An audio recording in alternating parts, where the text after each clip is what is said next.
Walton smart fridge presents TVS ইনসাইটে আপনাদের স্বাগত জানাচ্ছি। আপনাদের সঙ্গে আছে আমি আবুল কাশেম।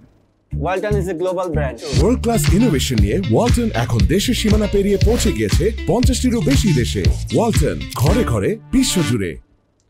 প্রিয় দর্শক, আপনারা জানেন যে গতকাল বিশ্বব্যাংক দুটি রিপোর্ট প্রকাশ করেছে। সেখানে বাংলাদেশের বর্তমান অর্থনৈতিক অবস্থা, আর্থিক সেক্টরের অবস্থা এবং আগামী দিনে আমাদের পরিস্থিতি কী হতে পারে, আমাদের পলিটিক্যাল সিচুয়েশন, এটা অর্থনীতিতে কোন ধরনের ইম্প্যাক্ট ফেলতে পারে। তো এই পুরা দুটো রিপোর্ট পর্যালোচনা করে টিভিএস আজকে লিড নিউজ প্রকাশিত করেছে এবং নিউজটি করেছেন টিভিএসের ডেপুটি এডিটর সাজ্জাদুর রহমান ভাই। আমরা সাজ্জাদ ভাইয়ের কাছ থেকে বিস্তারিত জানবো। সাজ্জাদ ভাই, আপনাকে স্বাগত জানাচ্ছি। Thank you. আপনার নিউজে আছে যে এবছর ওয়ার্ল্ড ব্যাংক বলছে যে এবছর আমাদের জিডিপি গ্রোথ কমবে এবং হচ্ছে আমাদের যে পোভার্টি নতুন করে আরো অনেক মানুষ পোভার্টি লাইনের নিচে চলে যাবে। একটু যদি বিস্তারিত বলেন। রাইট, ধন্যবাদ কাশেম। আপনি ঠিকই বলেছেন যে ওয়ার্ল্ড ব্যাংক গতকাল দুটি রিপোর্ট প্রকাশ করেছে। একটি হচ্ছে ম্যাক্রো পোভার্টি আউটলুক, তো যেখানে বলা হচ্ছে যে বাংলাদেশের পোভার্টির বর্তমান কী অবস্থা, ইকোনমিক গ্রোথ কী অবস্থা। আরেকটা রিপোর্ট তারা করেছে যে সাউথ এশিয়া ডেভেলপমেন্ট আপডেট। আপনি জানেন যে এই রিপোর্টটা প্রতি আপনার এপ্রিল এবং অক্টোবরে পাবলিশ করে। তো এপ্রিল ইস্যুটা বছরে দুইবার। তো এপ্রিল ইস্যুতে তারা এটা ইউজুয়ালি এখানে ওভারঅল আমাদের বাংলাদেশের অর্থনীতি, এটা সাউথ এশিয়া আপডেট, সাউথ এশিয়ার সব দেশের থাকে, বাংলাদেশেরও থাকে, ওভারঅল অর্থনৈতিক অবস্থা কী অবস্থা, সামনে কী হতে পারে এগুলো নিয়ে। কিন্তু ইন্টারেস্টিং এবারে হচ্ছে যে এই ডেভেলপমেন্ট আপডেটের রিপোর্টের ফোকাসটা করা হয়েছে বাংলাদেশের ফাইন্যান্সিয়াল সেক্টর স্ট্যাবিলিটি নিয়ে। তো এটা আমি পরে আসব। প্রথম যেটা ম্যাক্রো পোভার্টি আউটলুক নিয়ে তারা যে রিপোর্টটি দিয়েছে, আপনি দেখেছেন যে এখানে তারা বলেছে যে বাংলাদেশের ইকোনমিক গ্রোথ এটা 3.3% হতে পারে, যেটা হচ্ছে যে আপনার ওদের যে অক্টোবরের ছিল সেটা 4.1%, সো তার থেকেও কম। তো আমরা দেখেছি যে এটার ডেটা অ্যানালাইজ করে বাংলাদেশের এটা হচ্ছে লাস্টে এর থেকে কম গ্রোথ ছিল 1989 সালে। সো তার মানে হচ্ছে 36 বছরের মধ্যে বাংলাদেশের সব থেকে কম গ্রোথ এই বছর হতে পারে, জিডিপি গ্রোথ এটা হতে পারে। তো সেটার ফলে যেটা হবে, তো সেখানে কিন্তু তারা বলছে যে নতুন করে 30 লক্ষ লোক তারা দরিদ্র সীমার মধ্যে চলে আসবে, যারা ধরেন যে এক্সট্রিম থেকে পোভার্টি থেকে একটু বেরিয়েছে। সো এই ধরনের লোক নতুন করে আরও 30 লক্ষ লোক এই নতুন করে দরিদ্রতার মধ্যে তারা পড়বে এই অর্থ বছরের মধ্যে। তো এটা তারা বলছে যে এর জন্য কিছু কারণ দেখিয়েছে। তারা কারণগুলোর মধ্যে বলছে যে আপনি জানেন যে উচ্চ মূল্যস্ফীতি, হাই ইনফ্লেশনের কথা বলেছে, আপনার জব লসেস বলেছে, তারপরে হচ্ছে যে আপনার জব লসেস তারা কিছু ফিগারও দিয়েছে যে আমাদের যে বর্তমান অর্থ বছর, ধরেন যে 24-25 অর্থ বছরের প্রথম অর্ধেকে, মানে জুলাই টু ডিসেম্বর, এই সময়ে তারা বলছে যে 4% ওয়ার্কার তাদের চাকরি হারিয়েছে এবং ওয়েজেস ফল করছে, তাদের যে আপনার বেতন ভাতা সেটা 2% কমেছে ফর লো স্কিল ওয়ার্কার এবং 0.5% কমেছে হাই স্কিল ওয়ার্কারের ক্ষেত্রে। এগুলো তাদের ইনকামও করেছে, চাকরিও হারিয়েছে। আপনি জানেন যে গত বছর জুলাই অগাস্টে যে আন্দোলন, গণ অভ্যুত্থান এবং তখনকার সরকারের, শেখ হাসিনা সরকারের পতন, ছাত্র জনতার অভ্যুত্থানের পরে, তো তারপরে কিন্তু আসলে আমাদের ওই যে অগাস্ট সেপ্টেম্বর ফার্স্ট কোয়ার্টারটা তো আসলে ইকোনমিক অ্যাক্টিভিটিস একদমই খারাপ ছিল, ফ্যাক্টরি অ্যাক্টিভিটিসও হয় নাই, অনেকে ওই সময় ওই যে বন্ধ ছিল, যারা আপনার তখনকার সরকারের লিঙ্ক যারা ব্যবসায়ী ছিল, এই ধরনের অনেক ফ্যাক্টরি আমরা দেখেছি বন্ধ ছিল। তো যে কারণে হচ্ছে যে এইসব চাকরি হারিয়েছে, লোকজনের ইনকাম কমেছে। তো এগুলোর কারণেই বলছে যে তারা এই যে নতুন করে বাংলাদেশে 30 লক্ষ লোক আসলে এই পোভার্টি লাইনের মধ্যে আবার পড়তে পারে। তো এর ফলে যেটা হচ্ছে যে আপনার ধরেন যে এক্সট্রিম পোভার্টি যেটা আমাদের, যেটা আসলে 7.7%, এটা আবার লাফিয়ে 9.3% হবে। সো ওভারঅল পোভার্টিও যেটা 18% ছিল সেটা কিন্তু 20%-এর উপরে যাবে।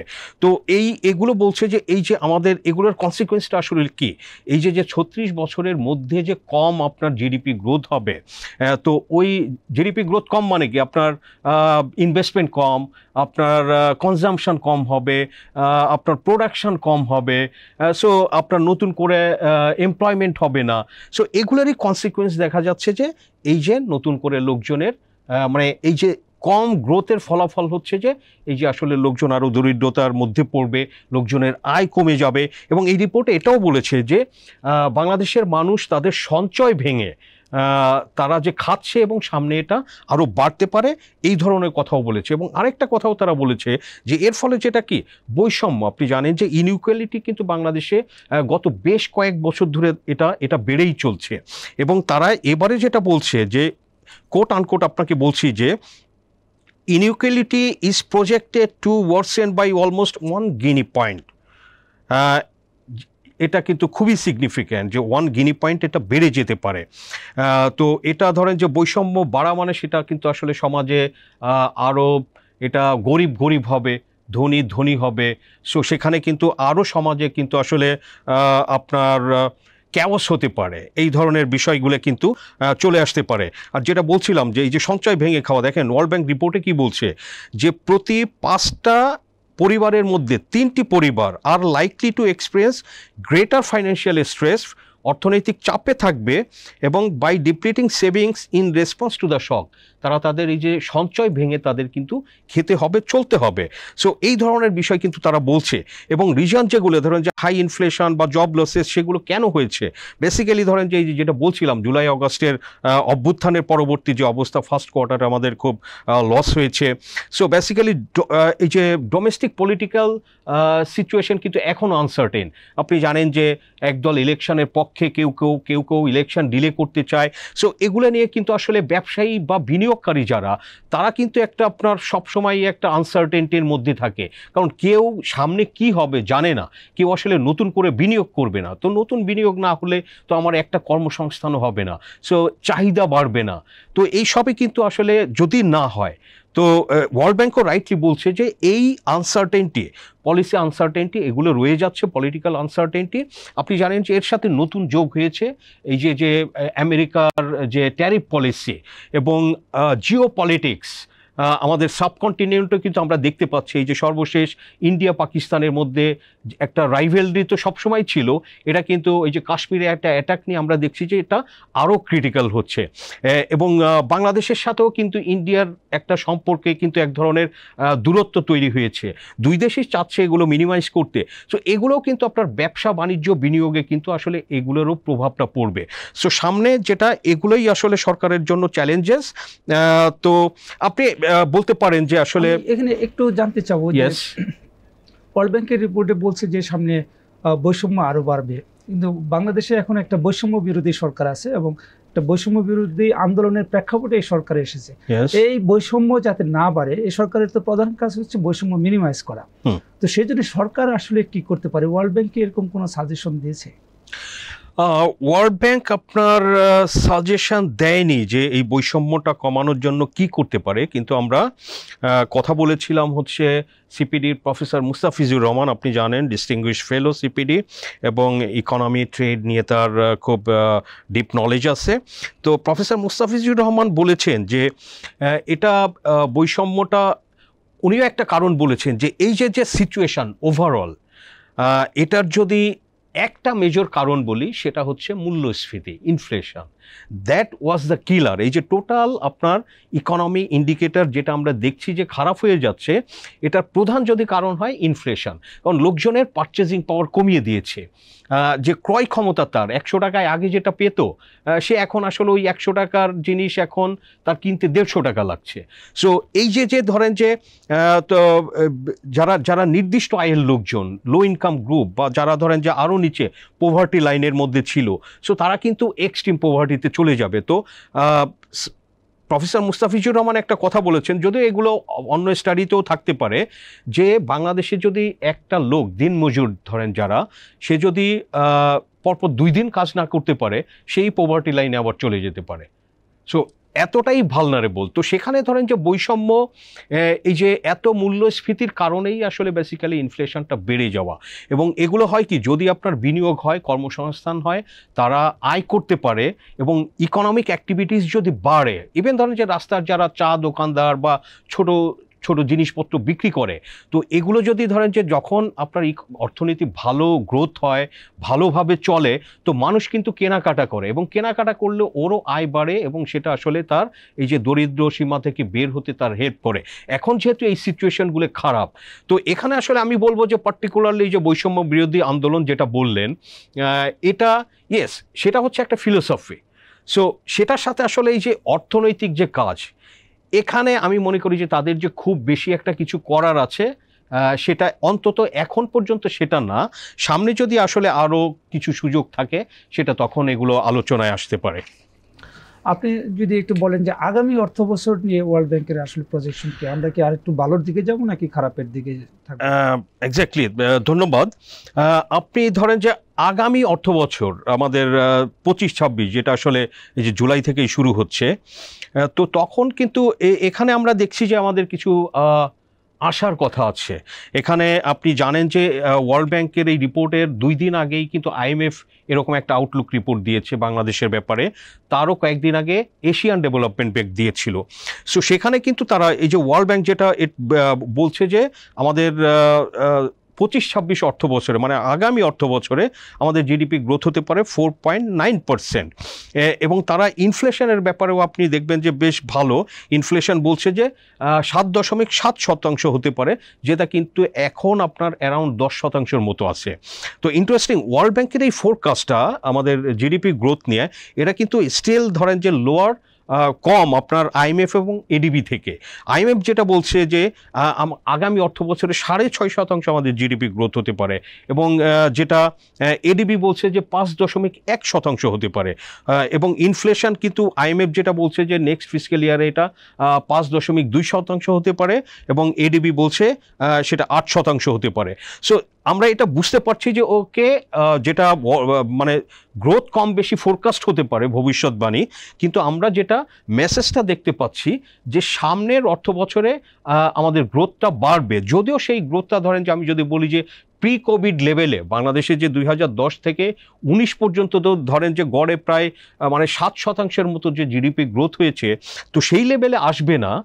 বাট কিন্তু এটা আমাদের যেটা আমরা সাইন দেখতে পাচ্ছি যে আগামী অর্থ বছর থেকে এই গ্রোথটা বাড়বে, এবং পরবর্তী অর্থ বছরে সেগুলো আরও রকমের বাড়বে। সেই রকমেরই আমরা একটা আশার বাণী দেখছি। এবং আরও যে কিছু ভালো পয়েন্ট বলেছে, ধরেন যে আমাদের foreign exchange reserve is improving, যেটা একসময় খুব টালমাটাল অবস্থায় ছিল। আপনি আমাদের ধরেন যে রেমিটেন্স বাড়ছে, আমাদের ক্যাপিটাল, আমাদের যে current account deficit, balance of payment, এইসব ইন্ডিকেটরগুলো ওয়ার্ল্ড ব্যাংকের এই রিপোর্টে তারা বলছে যে এগুলো আপনার গ্র্যাজুয়ালি উন্নতি করতেছে বাংলাদেশে, এবং সামনে এগুলো আরও বাড়ার একটা চান্স আছে। তো যেহেতু এটা ধরেন যে সাউথ এশিয়ার একটা রিপোর্ট, তো সেখানে যদি আপনি দেখেন সাউথ এশিয়ার গ্রোথও কিন্তু কম বলছে। ওভারঅল সাউথ এশিয়ার গড় গ্রোথ তারা বলছে জিডিপি গ্রোথ যেটা 5.8% হবে, যেটা কিন্তু আপনার অক্টোবর প্রজেকশন থেকে 0.4 পার্সেন্টেজ পয়েন্ট কম। এবং সাউথ এশিয়ার ক্ষেত্রে বলছে যে পরবর্তী 26 সালে সেটা 6.1% হবে। এটা বাংলাদেশেরটা একটু কম, বিকজ আমাদের যে বড় একটা পলিটিক্যাল চেঞ্জ এবং সেটার যে প্রভাব আমাদের পড়েছে আপনার বিজনেস বা ফ্যাক্টরি অ্যাক্টিভিটিস, কনজামশন সব কিছুতে, তো সেখানে হয়তো আমাদের একটু বেশি ইম্প্যাক্টটা পড়ছে। বাট ওভারঅল সাউথ এশিয়াতেই আসলে এই গ্রোথটা কমবে। আপনার কাছে সর্বশেষ জানতে চাবো যে এই যে আমাদের ফাইন্যান্সিয়াল সেক্টর নিয়ে ওয়ার্ল্ড ব্যাংক আসলে কি বলছে? হ্যাঁ, আমরা এত সময় মূলত ধরেন যে আমরা ওই যে ম্যাক্রো পভার্টি আউটলুক নিয়ে করলাম। এখন সাউথ এশিয়া ডেভেলপমেন্ট আপডেট, যেটা ইন্টারেস্টিং, আমি শুরুতেই বলছিলাম যে এটাও ওভারঅল অর্থনীতি নিয়ে ডিসকাশন আছে যে সামনে কি হবে, জিডিপি গ্রোথ এই হবে, সেগুলো আছে। কিন্তু এখানের এবার থিমটা ছিল স্পেশাল ফোকাস যে বাংলাদেশের ফাইন্যান্সিয়াল সেক্টরের স্ট্যাবিলিটি নিয়ে। তো আপনি জানেন যে বাংলাদেশের financial sector, specially banking sector এবং নন ব্যাংক যারা আছে, খুবই আসলে খারাপ একটা অবস্থার মধ্যে। সেটা ওভার দ্য ইয়ার্স আমরা দেখেছি যে গত 10-15 বছরে তাদের স্বাস্থ্যের খুবই অবনতি হয়েছে। এখানে ওয়ার্ল্ড ব্যাংক বলছে, সেই কারণগুলোও বলছে যে আপনার পলিটিক্যাল ইন্টারফারেন্স, আপনি ধরেন যে এই যে যারা ডিরেক্টর তাদের যে স্বার্থ সংশ্লিষ্ট লোন, তারপরে হচ্ছে রেসিডুয়াল রাইট অফ, এবং এগুলোর কোনো নিয়ম কানুনের তোয়াক্কা না করা, তো সেন্ট্রাল ব্যাংকের প্রপার রোল প্লে না করা, তো এই সবের কারণেই কিন্তু বাংলাদেশের ফাইন্যান্সিয়াল সেক্টরের হেলথ খুবই খারাপ অবস্থা হয়েছে। এবং যেটা বাংলাদেশ ব্যাংক নিচে সেপ্টেম্বর কোয়ার্টারে তারা বলে তাদের রিপোর্টে দেখেছি আমরা যে overall NPL non performing loan বেড়ে দাঁড়িয়েছে 20.2%। এবং তারপরে আমরা গভর্নরের হিমসেলফ তার মুখের থেকে সে পাবলিকলি বলেছে যে এটা সামনে এটা 30% হতে পারে, বিকজ আপনি জানেন যে বাংলাদেশ এখন যে নন পারফর্মিং লোনের যে নতুন নিয়মের মধ্যে তারা ঢুকেছে যে পরপর 3টা কিস্তি মানে 90 দিনের 3 মাসের কিস্তি ফেল করলে সে এনপিএলে পড়বে। এটা আগে আর আসলে বেশি ছিল, 6 মাস ছিল, তারপরেও কোনো কোনো ক্ষেত্রে এডিশনালও টাইম পাওয়া যেত। তো সেটা কিন্তু বাংলাদেশ ব্যাংক এবার খুবই কঠোর। তারা এই যে দেখেন এত খারাপ অর্থনৈতিক অবস্থার মধ্যেও বাংলাদেশ ব্যাংক এটা কিন্তু ব্যবসায়ীরা রিকোয়েস্ট করেছে এবং অনেকেই ইয়ে করেছে যে জিনিসটা এটা একটু পরে করা, বিকজ অর্থনৈতিক সিচুয়েশন এত ভালো না। কিন্তু বাংলাদেশ ব্যাংক সোফার আমরা যেটা দেখতে পেরেছি যে তারা খুবই এ ব্যাপারে কঠোর, এটা থেকে তারা সরবে না।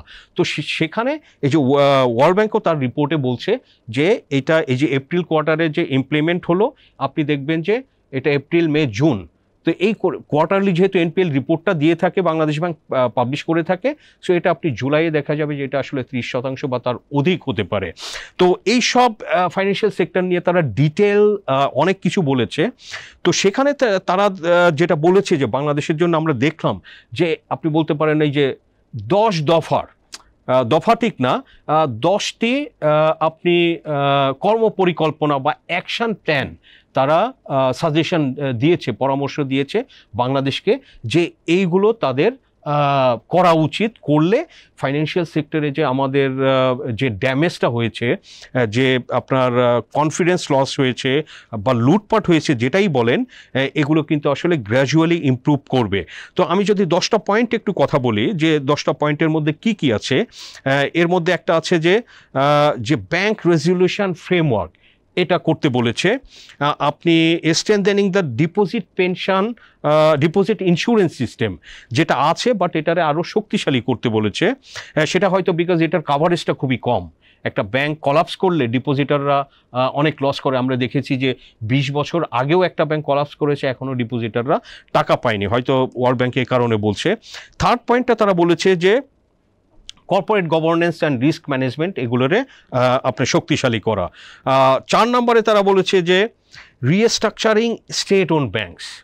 এই যে রিস্ট্রাকচারিং স্টেট ওন ব্যাংকস 4 নম্বরে, এটা আমি একটু অ্যাড করি যে এটা আসলে কেন বললো যে সরকারি ব্যাংকগুলো পুনর্গঠন করা। দেখেন আপনি যে এনপিএল 20% বা 30% হবে, আপনি যদি দেখেন এই 5টা-6টা সরকারি ব্যাংকেরই এর মধ্যে অর্ধেক এনপিএল হবে এদের প্রভিশন শর্টফল হিউজ। আপনার এই যে capital to risk weighted asset, সেখানে যে আপনার সংরক্ষণ করতে হয় সেটাও তারা ফেল করছে। সো বিভিন্ন কারণে কিন্তু আসলে এই সরকারি ব্যাংকগুলোর হেলথ খারাপ, সেটা কিন্তু আসলে আমরা পাবলিকলি এতটা দেখি না যতটা প্রাইভেট ব্যাংকের কিন্তু সামনে এসেছে। সরকারি ব্যাংকেরটা কিন্তু আসলে এর থেকেও বেশি খারাপ, আগে থেকেও আমরা দেখেছি। তো যে কারণে ওয়ার্ল্ড ব্যাংক এটা বলেছে যে স্টেট ওন ব্যাংকগুলোকে পুনর্গঠন করতে হবে। 5 নম্বরে বলেছে যে একটা রোবাস্ট এনপিএল ম্যানেজমেন্ট ফ্রেমওয়ার্ক করতে হবে। সো এটা দিয়ে আসলে কি মিন করেছে আমরা ডিটেল জানি না। এনপিএল ম্যানেজমেন্ট যদি এই যে নতুন রুলে যায় তাহলে সেটাকে হয়তো রোবাস্ট বলা যায়, বাট আগেরটা তো আমরা বললাম যে এটা আসলে ব্যাংক ক্লায়েন্ট রিলেশন এবং অনেক ধরনের ইন্টারভেনশন হতো, বাংলাদেশ ব্যাংক করতো, ওরে রিশিডিউল করা হতো, ব্লা ব্লা। সো এই কারণে হয়তো বলেছে যে এটাকে শক্তিশালী করা। আরেকটা কথা বলেছে যে এনঅ্যাক্টিং কম্প্রিহেন্সিভ ব্যাংকরাপসি ল, এই ব্যাংকরাপসি ল তারা করতে বলেছে। আরেকটা বলেছে যে এনফোর্সিং ব্যাংকিং রেগুলেশন যেটা আছে সেটাকে এনফোর্স করতে বলেছে। আরেকটা বলেছে যে এমার্জেন্সি লিকুইডিটি অ্যাসিস্ট্যান্স ফ্রেমওয়ার্ক, এটা এরকম একটা কিছু বাস্তবায়ন করতে বলেছে। আর বলেছে যে adopting international best practices in bank regulation and supervision, সেটা কোনো কোনো ক্ষেত্রে আমরা দেখেছি যে বাংলাদেশ ব্যাংক চেষ্টা করছে। এবং 10 নম্বর এবং শেষ পয়েন্টটা তারা যেটা বলেছে যে ফুল ইন্ডিপেন্ডেন্স অফ বাংলাদেশ ব্যাংক। এখানে আসলে সব কিছুই এর মধ্যে অনেক কিছুই বাংলাদেশে অর্থনীতিবিদরাও বিভিন্ন সময় আলোচনা করেছে, হোয়াইট পেপার কমিটি বলেন বা আরও যে কমিটিগুলো হয়েছে তারাও কিন্তু এই ধরনের বিষয় তারা বলেছে যে ব্যাংকিং সেক্টরে আসলে স্ট্রেনথেন করার জন্য এগুলো আসলে আরও কী করা দরকার। তো আমি মনে করি যে এগুলো করলেই যে সব কিছু হয়ে যাবে তা না। আপনি যদি দেখেন যে গত মানে সবসময়ই হয়েছে ব্যাংকিং সেক্টরের লুটপাটের অন্যতম একটা কারণ কিন্তু আসলে এই যে শেয়ার হোল্ডার ডিরেক্টর যারা। সো ওয়ার্ল্ড ব্যাংকের এখানে ওই রকমের স্পেসিফিক কিছু নাই। প্রাইভেট সেক্টর ব্যাংকে যেটা হয়েছে এটা কিন্তু এই যে ডিরেক্টর শেয়ার হোল্ডার এরা একে অপরকে, আপনি একটা ব্যাংকের ডিরেক্টর, আমি একটা ব্যাংকের ডিরেক্টর, আমরা দুজনই ব্যবসায়ী, আমি আপনাকে লোন দিব, আপনি আমাকে লোন দিবেন, আপনাকে আমি রিশিডিউল করে দিব, আমি রিশিডিউল করব, রাইট অফ করব। সো আমি মনে করি যে এই ধরনের ঘটনা কিন্তু ব্যাংকিং সেক্টরে খুব ক্ষতি করেছে, যেটা আসলে ওয়ার্ল্ড ব্যাংক, IMF নিশ্চয়ই তারা আরও ভালো জানে, তারা এগুলো নিয়ে সেন্ট্রাল ব্যাংকের সাথে কাজ করছে, বাংলাদেশ সরকারের সাথে। আপনি জানেন যে IMF-এর $4.7 বিলিয়ন একটা লোন প্যাকেজ আছে, এই ধরনের অনেক কন্ডিশনস আছে। সো আমরা আশা করি আসলে এগুলো সামনে ভালো কিছু দেখতে পারবো। ধন্যবাদ আপনাকে, আপনি আমাদের দর্শকদের জন্য ডিটেলস বলেছেন। প্রিয় দর্শক, Walton smart fridge presents TVS insight আপনারা এতক্ষণ শুনলেন। সাজ্জাদ ভাই বিস্তারিত বলেছেন। আমাদের শো যদি আপনাদের ভালো লাগে আপনারা লাইক করবেন, শেয়ার করবেন। সবাইকে ধন্যবাদ। Thank you.